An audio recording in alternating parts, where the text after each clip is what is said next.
आपके हाथ पर तिल? मेरे भाई यूसुफ के हाथ पर भी ऐसा ही तिल था।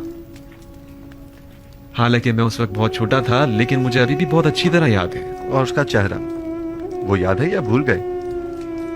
क्यों नहीं, अच्छी तरह याद है। हम हमेशा एक दूसरे के साथ खेला करते थे। अगर उसे देखोगे तो पहचान लोगे? नहीं मालूम, शायद। क्या आप समझते हैं कि वो अब तक जिंदा होगा? अगर मेरे पास उसकी कोई खबर हो तो क्या तुम यकीन कर लोगे? हाँ, क्यों नहीं। भला अजीज़े मिस्र से ज्यादा कौन रास्त को हो सकता है? वादा करते हो कि अगर यूसुफ को देख लो तो फिलहाल अपने भाइयों से कुछ नहीं कहोगे और ना ही यूसुफ के मुतालिक बताओगे?